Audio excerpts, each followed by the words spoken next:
This is one of the reasons I need a bigger place to do the videos. Well, today we're looking at the Outdoor Trail Rider for Adventure Force. These vehicles are made by, well, I thought they were made by either Leonard or by Chap May. When I looked on the bottom of the other one, it was a completely different company. When you look on the bottom of the box, it doesn't give you any of that company information. Adventure Force is a trademark.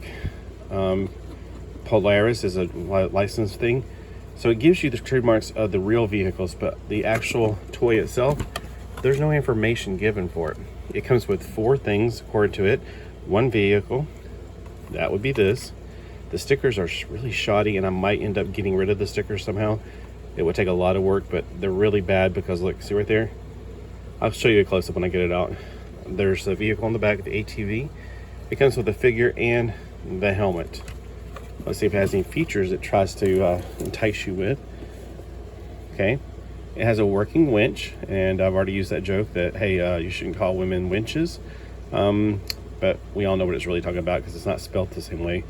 I don't know if they got a lot of back flack from that. Doors and tailgate open. So not all the doors open. I found out on the last one, and this is pretty much going to be like the last one, the Ram truck that I did. You can see that the back doors do not open. The front doors open, and if it's like the last one, only the passenger or the driver's side will have a space for the feet. Passenger side does not. I need to get a Dremel and remedy it. All right, today is French Friday for me. I know I probably won't be showing this on Friday, but I'm having a hard time with English now. So remedy it, because it needs some holes over there to put your feet. You're not going to fix it in the back because this back goes right into this front. So if you put a hole in here, you're going to have somebody's feet on somebody else's body. So let's get this out of the package, and this is where I'll pause and try to remember to put it back together. All right, coming back in with the vehicle out of the packaging. Let's take a look at some of the parts. All right, first off, we'll get this out of the way. It's got pretty hard tires. It's one of the things you'd find at the Dollar Tree most likely. It's not quite a $5 quality vehicle, so if you say, well, this whole thing is $15, here's $5 of it, I disagree. Maybe $3 at the most, and maybe like $1.25 things put together. So it's got wheels, and it's very soft, or not soft, it's much light plastic, very light plastic for this. You got 2 screws on the bottom. You got your stickers that make it look like it's trying to look camouflaged, you know, woodsy camouflage like for hunters. So let's go and get that out of the way. We got your driver. Now the driver is got the face with those eyes that look like a cartoon or comic book. He's got G.I. Joe, basically your posability a little bit. The head, I could swear it's like on a ball joint sort of, but there's no, it's just mostly left and right. It could just be the looseness of it that makes it do this. Let's see, we got, again, I don't know what they're doing with the arms because I feel like they're putting too much in the front. They need to have this carved off a little bit more.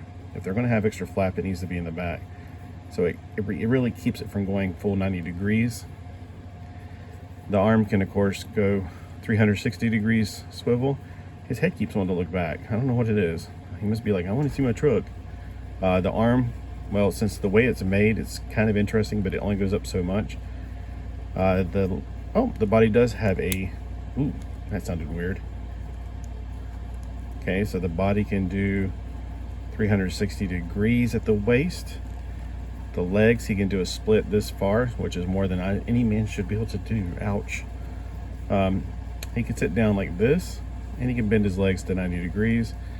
He does not have anything else like ankle rockers or any other articulation like thigh, or the elbow can bend like this, which gives the illusion of having a bicep swivel like on G.I. Joe's.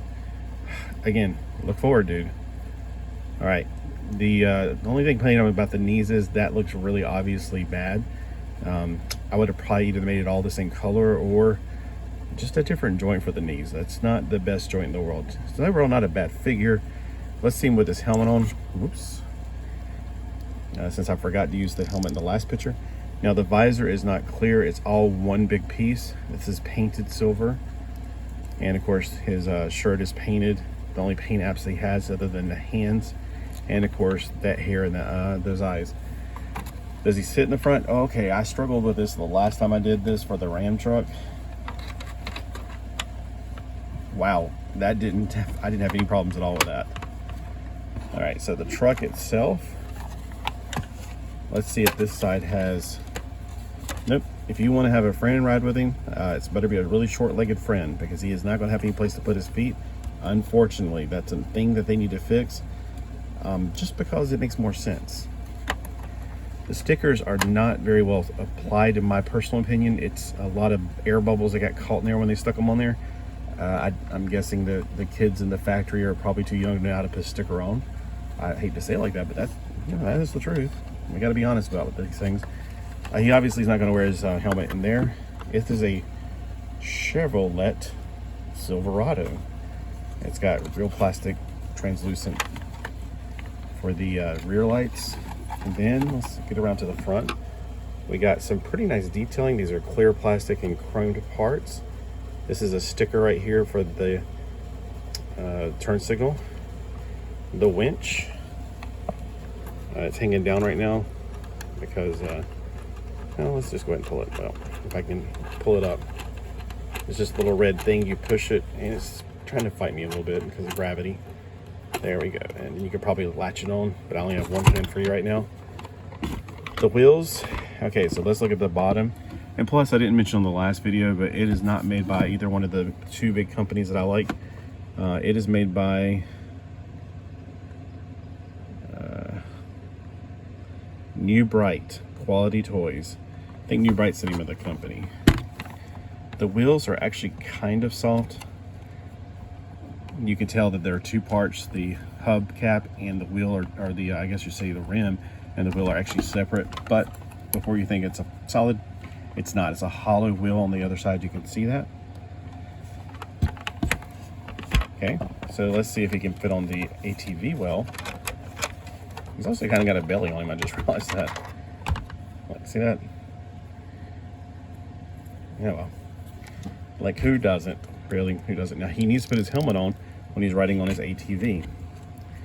This is a recreational vehicle, but it's still something you should have your helmet on. Now his wrists do not swivel, so getting him on the ATV, you're going to have to do it straight armed in order for him to handle or hold the handlebars, because his hand does not swivel, and if you bend his elbows, it's just not going to be right. It's just not. So to get him to hold on to that, you have to like turn the entire arms to monkey curl up mode. I have him up off his feet a little bit just because that's the way he landed. Okay. All right, there he is on his four-wheel ATV. Whee! Oh, he got a little too much. All right. So guys, let me know what you think. This is a 1/18 scale. If you want to see the height comparison of him to a 4-inch Batman from Spin Master and the 8-centimeter Micro Man figure, check out my other video. And I think I may even compared him to a G.I. Joe figure. So yeah, I would definitely check that out, because I mean, I keep Spirit Iron Knife somewhere around. Well, let me just do that right now. Let me just go ahead and show you with Spirit Iron Knife, which is a G.I. Joe figure, which is what these look like. They're very similar to, but they're a little bit taller. Take his helmet off so you can get a, because with his helmet on, he has a little bit, so it's a little bit taller. The head is way smaller, but then again, G.I. Joes were always big-headed, to be honest with you. But you can tell the shoulders are higher on this figure. The legs are higher as well, so the legs are a little bit longer. I'm guessing, okay, so if you look at the legs is where the difference really is. You can clearly tell that. Let's put the same waistline up. If you put the same waistline, they're at the same height. So it's all about that leg. Let's see if it's the upper thigh. The upper thigh seems to be the same. It's that lower part. He's got long, skinny calves compared to Spirit Iron Knife. So that's where the height is really made up right there, is at his calves, or his lower leg, compared to, of course, G.I. Joe, which I consider the standard. Now, I would consider Micronauts to be the standard, but I'm the only person that remembers Micronauts. It seems like I was brought up in a different universe that's parallel to this universe. So I remember Micronauts. Everybody else is like, what? They know G.I. Joe, though, because G.I. Joe was an 80s brand. Micronauts was a 70s brand. I guess it's just I'm that old. Let's see if he can wear the helmet. Nope. Again, because I feel like G.I. Joe's heads were a little bit big. They did rectify that with the newer 25th anniversary, which I think are perfect. But again, this is my nostalgic right here. even though mine is really loose. Well, y'all have a great day, and if you picked one of these up, it's at Walmart. Again, $14.97, and just try to pick out the best one you can, because you're not going to be able to do very well with these stickers. They're just like, see the air bubbles they kept in them? I don't know if that was because they didn't know how to put the stickers on, or I live in a very hot and humid place called the beach, and even though our Charlotte is where our Walmart is, it's 10 miles away. It's still humid there. If you're walking out of the grocery store, no matter what time of the year, or the food or the Walmart, if you're walking out of there, when you're putting your drinks, your room temperature, they're not even been in the refrigerator yet, into your car, they have sweat all over them already just from the humidity out there. We're humid year round, like winter, summer, no matter what time of the year, we're always humid. It's just something you get used to, and people just understand that you're not going to smell that good. All right. Well, thanks for watching. Have a great day. Let me know below if this is something that you're going to get, if you already got, and if you can recommend any other ones, because I really like that bobcat they have, and I'm tempted to get it, but these things are big and they take up a lot of room, and that's one thing I don't have in this teeny tiny little house. So I might have to go straight to the storage shed for him, unfortunately. Hate to think that, but gotta make room.